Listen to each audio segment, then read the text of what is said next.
So, I raised the ire of a couple people last week by saying that I probably would not be seeing the new Warcraft movie in cinemas. And lots of people were upset about that because they were from Europe and they've already seen it. It hasn't come out here in the US. Or they were really, really excited about a new Warcraft movie and just really wanted it to be good.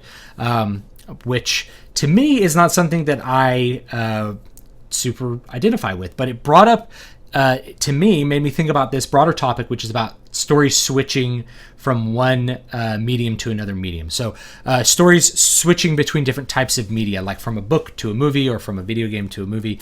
And I wanted to stop and kind of talk about that a little bit and some of the challenges that you face when you're going to do an adaptation of something. Now, going back to Warcraft, I said that I really didn't care about a Warcraft movie, and that's true. I never asked for a Warcraft movie. I had absolutely zero investment in a Warcraft movie existing. I remember them talking about a Warcraft movie years ago, and I said I could not care less about whether they make a Warcraft movie.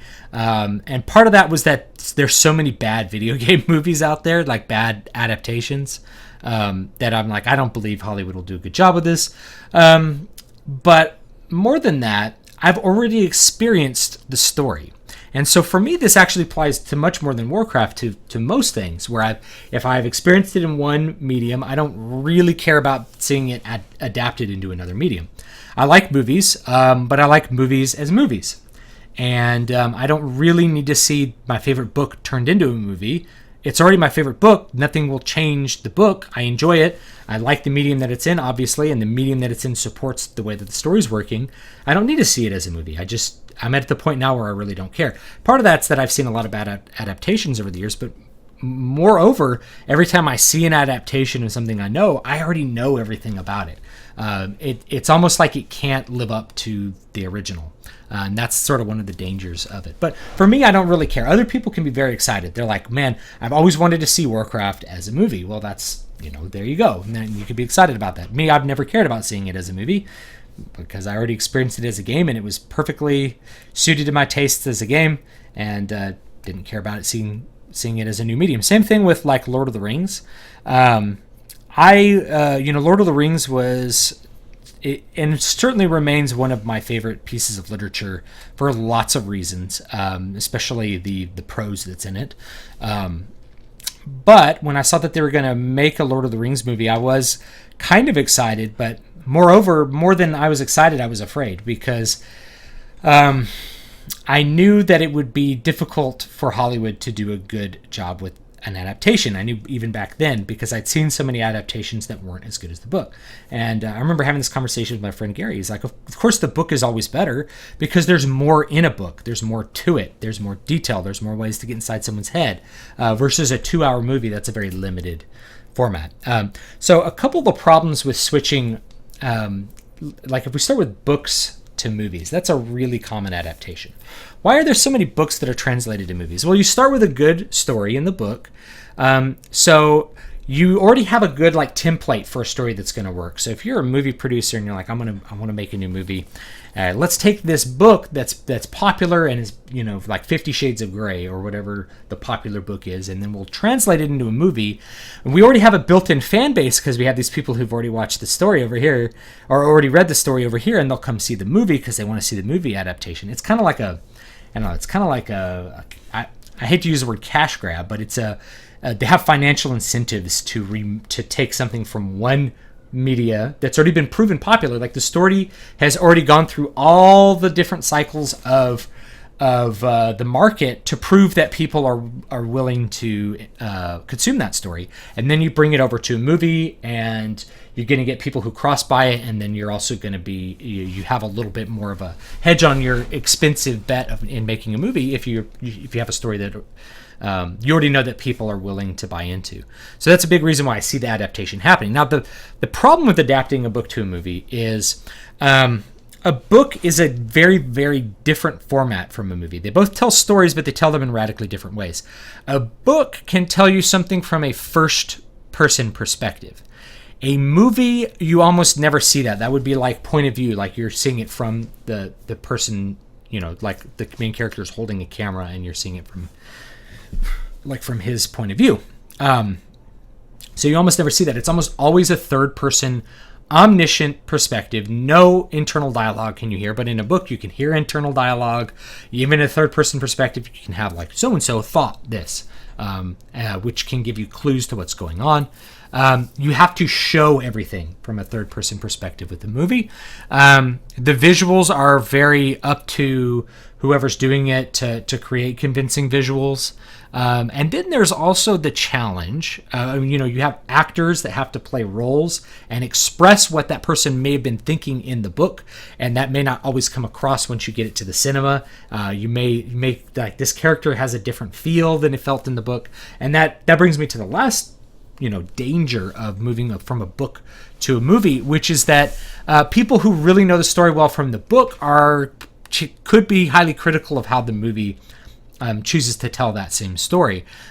Certainly, even something as popular as Harry Potter has not been immune to this. There's been a lot of criticism of the movie adaptation of the books.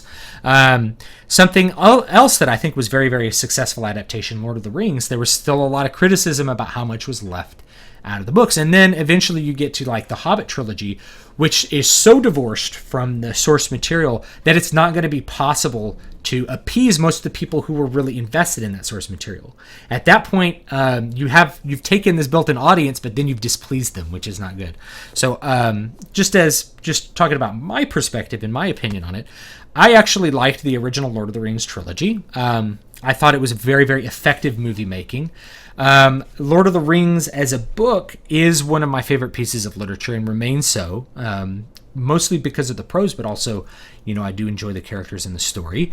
So seeing them in a movie form, there was a lot of layers of sort of what Peter Jackson, the director and the writer, and one of the writers, really thought the characters should be like personality-wise. There's a lot of stuff that was added into that to really diversify the characters. And I actually don't think that those were bad decisions. I think those are good decisions because you have to pack so much more personality into each line and to each little scene in a movie because you have such a more condensed format. So overall, it was a success, but there was still all kinds of stuff that cut out of the movies that people were upset about, like Tom Bombadil, some dude with big yellow boots, which might have seemed silly in the movie, but they cut a lot of stuff out. They cut the original ending out. That was the big disappointment for me. The ending to the Lord of the Rings book, to me, has a much bigger, better impact than the ending that you see from the movies. I understand kind of why they cut it from the movies, because they're like, oh, now we have this extra conflict at the end. But the real ending tells a lot more story about the growth of the characters than the ending that you get in the movie. But overall, I thought it was good. Then cue the Hobbit trilogy, which, like I said, was very, very divorced from its source material. And for me, because I really like the Hobbit, I ended up being taken out of the story over and over again as it did the opposite of what was in the book. Instead of having like a cheerful Bilbo, you had this like depressed, self-doubting, unfunny Bilbo. All the characters were so different from what they were in the book that it became difficult for me to think about it just as a movie. And when I did think of it as a movie, I ended up really not liking it. So me as a Hobbit fan, I already have a huge bias going into a movie like that against whatever they're doing that's not like the source material, because I'm a big fan of the source material. So there's a real danger to when you're adapting something that you're gonna do something that people who have already consumed the source material are not gonna like when you change the medium. Video games are a particular problem for adapting to movies. I think there's a couple reasons why we've seen so many bad video game adaptations, and I actually I think the common reasoning given is that Hollywood doesn't take video games as a storytelling medium very seriously. I actually don't think. I think there's evidence to support the opposite of that. There was a Prince of Persia movie made a couple years back that certainly was a very high budget production, had big name actors in it. That sends a message to me that they were taking it very seriously. The problem is actually not, from my perspective, them taking it seriously or not funding it or anything like that. This Warcraft movie is certainly very well funded. It's that the art of a game is in its gameplay and not really in its story. The story is the sequence of events, but the art of the story, or the art of the game, is not really in its story, it's in its gameplay. If we use Prince of Persia as an example, if we played the game, Prince of Persia Sands of Time, which was a great game, really, really, really good game, great platformer, I do recommend it. It came out for, you could actually buy it on Steam, I believe. The setup is that, this thief is trying to steal this dagger of time, and it ends up like creating these monsters, and then the rest of the game is him like platforming through this castle and fighting these monsters to like restore these sands, right? So the setup of the story is just to create the way that the game is played, with like this rewinding time sort of mechanic. So the story creates the mechanics and the gameplay. Those two are linked together. So if you extract the story from the gameplay, that story setup is actually going to seem kind of stupid. Like, it can really seem very weird. Like, okay, this guy can rewind time for 5 seconds, but it can seem very out of place in a movie, and that's, I think, part of the big problems with games. And I also mentioned lore and story. There's a difference between lore and story. So with Warcraft, my fear is that basically they're not going to create a really coherent story because they're creating it out of lore, and lore is something much broader than story. It's like a lot of background information. It's the way the races are. It's the way the city is. It's all the little things that you don't end up getting in a movie and are really, really hard to condense and just kind of put into a movie to make the reader really understand what you're doing. And I think if you look at the original Lord of the Rings trilogy, Peter Jackson did a very good job of trying to integrate a lot of that lore and condense it, but it's not something that's easily done. There's also other kinds of change from media besides books to movies. There's also movies to books. There's novelizations. And I think most people who read books are not going to view a novelization as anything worth reading. There's a big no to novelizations. And the reason is because it's already been a movie as a smaller thing, and now you're just recreating it as a book. It's like it's an attempt to cue into the profitability of the movie. Novelizations were kind of a bigger thing when I was a kid, when like stuff didn't come out on video right away. So novelizations are usually something that's not like looked up upon in literary circles.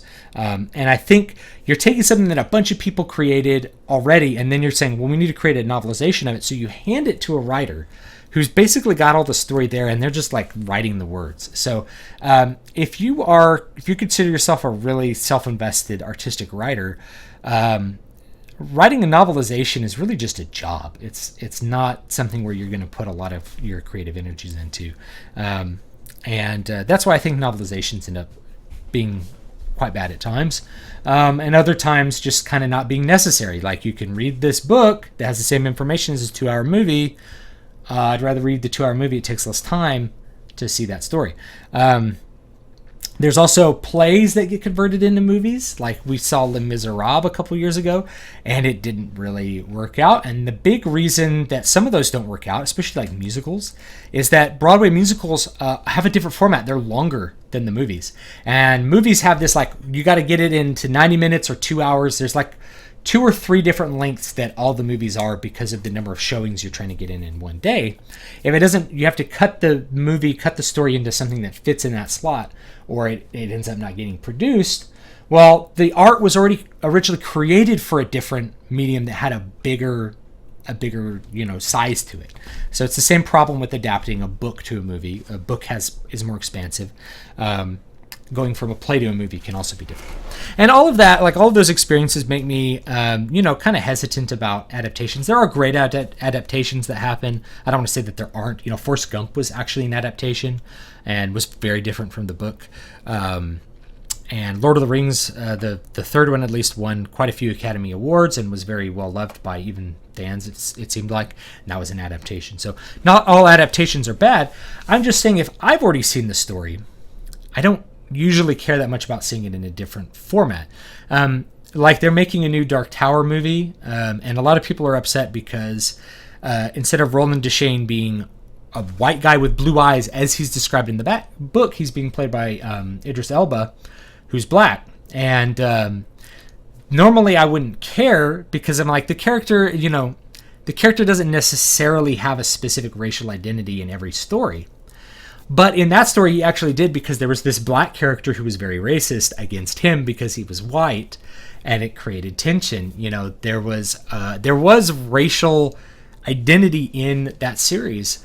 Anyway, so that's why people are upset about it. But to me, I'm just like, I don't really care about seeing a Dark Tower movie. I just don't, because I've already read the books. I already know what happens in the story. There's nothing new. Same thing with, there's people who have read Game of Thrones. And like, I read the first Game of Thrones book like years ago. It's the first Song of Ice and Fire, which was called Game of Thrones. And I didn't really like the book that much. So when the series came out, everyone was like super into the series. And I think I watched the first episode with my wife, and we didn't really find it interesting. So I just didn't watch it, right? I actually don't watch Game of Thrones. And part of that is that, especially that first season, I was like, I already know kind of what's happening. I know like the betrayal at the end and all that kind of stuff. So anyway, that's my thoughts on that. That's kind of why I am not usually super excited about adaptations, and that's some of the dangers of adaptations. So when I am writing a story, to sort of conclude, I try to think about it in a specific format. So I've written screenplays with my screenwriting partner. Those are not books. And if I were trying to convert them into books, it would be difficult. And I chose stories that were best expressed through screen. So we wrote a story that's about music. Well, music's really hard to communicate in a book because you have to hear it, right? So that's a good format, is a movie. And then, we wrote another movie that takes place basically in the dark most of the time. Well, it's really difficult to communicate, like, the fear of the dark in a book. You can do it, but to visually see darkness or be in a dark movie theater is going to be more effective. To me, I feel that it's going to be more effective than necessarily reading it in a book. It's a different effect, at least. So anyway, that's all I have to say about that. Thank you so much for watching. Don't forget to like, comment, and subscribe. Let me know what you think down below. I'm always happy to read comments or reviews that you have to link. And I appreciate you watching.